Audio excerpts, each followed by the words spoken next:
One. We are here. SBC Sports, NFL Landscape. The San Francisco 49ers get a 19-12 win over the Dallas Cowboys. Wow, what a game. Not a great game, but what a game for us Niner fan. What a sad day for you garbage Cowboy fans. Noah, you go first. Um, it took the Niners playing below average to beat the Dallas Cowboys, and that says pretty much everything you need to know about the Dallas Cowboys. Um, the quarterback, Dak Prescott, is 100% of the blame. Um, if he plays even a smidge better, they actually would have won the game. And it's just disappointing to see that. But then again, it is what it is. And no, next year's not our year. I don't want to hear that. But I'm just saying, yeah, he just played terrible, like he's been doing all season. Yeah, that's what happened. So it's just Dak Prescott totally to blame. I feel that. Hingor. Uh, yeah, it's basically just on deck. You saw the two interceptions. Yeah. Like he completely always missed wide receivers when they're open. He looked like a rookie. He looked like Mr. Irrelevant. Like he was the seventh round pick rookie. Like Brock Purdy, don't get me wrong, he still looked like a rookie, but the Cowboys defense did really good. The Cowboys defense did really good, just like I said during the preview. I said that 11 from heaven was strike down. And I wouldn't say he struck down, but he made sure that they were going to get too comfortable in the pocket, and they didn't. But other than that, it's just Dak Prescott. It's on Dak Prescott, and now we know exactly who he is. If anything confirmed it in the last 7 years, this confirmed it for sure. And yeah, Cowboys need to. They basically just need to trade for another Mari Cooper. Look, yeah, y'all blame the Dak Prescott round. I'm gonna go on the 49ers side. This is not the best football game that they played this year, not the most efficient football game. No, But I really don't think they had to play the game because of the performance of the Cowboys offense and the sustainability of the 49ers defense. I truly believe the 49ers defense was struggling a bit. The 49ers offense was able to keep it up, but you could tell 49ers offensively were playing a bit conservative. We're playing, especially in that first half, we're playing a very more trying not to lose versus trying to win, not going for it on 4th and 2. Earlier in the first half, not going for it on fourth. I think it was 4th and 1 also. They were really playing not to lose because they knew their defense was playing very well and they were playing complementary football. Offense, defense, special teams, complementary football. This was a really the way Kyle Shanahan wanted this game to go, very anticlimactic, and being able to sustain that one drive, which they were able to drive down the field, go right at that 49ers defense. So really, it was really too easy for the 49ers because they never had to get out of the first gear. They never really had to get out of the first gear, and it was just good complementary football. For Dallas, though, look, Dallas fans can say, oh, if Dak Prescott just played a little bit better, because it would have been a totally different game. It would have been a totally different game if Tony Pollard was there. I think the 49ers would have stepped it up and got out of the second gear. But just regarding the Cowboys, Dak Prescott did not play like a $40 million man.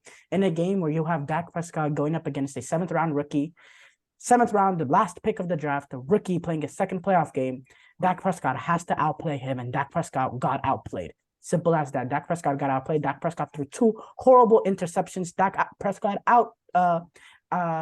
almost threw a third pick six to end the game. And on top of that, a play after, he missed a wide open Michael Gallup who completely burned Travis Ward downfield. It is an awful, awful performance by Dak Prescott. And also show once Tony Pollard got hurt, that Cowboys offense had no type of consistency, no type of efficiency, because when you don't have that run game to help Dak, when you don't have that run game to sustain with Dak, bad things happen for this Dallas Cowboys team. So 49ers, this is just too easy of a game for them. Really went how they wanted to go. Simple game. They struggled for that first half. I'm not gonna lie. They struggled. Kyle Shanahan couldn't get past this Dan Quinn's defense. But once they found that breakthrough, it was really calm there. And 49ers defense returned to the level that they played before the Jarrett Stidham ball game, which was top-notch complementary football. And complementary football wins games in January. Well, I will say that the Cowboys special teams, they gave the offense many different opportunities. I mean, and the offense was driving for a while until that interception. And then the second interception, I think that happened after the muff punt, right? So the special teams on Dallas was playing really good. And even the defense was playing really good. They didn't get the turnover. Like the Trayvon Diggs, he dropped the interception. And also people talking about like if he picks that up, then it's a different ball game. But I don't think so. Dak was not playing like he could drive down the field at all. The only time he even like got close was like whenever we either got that muff punt or the defense stepped up and stopped them, made him punt.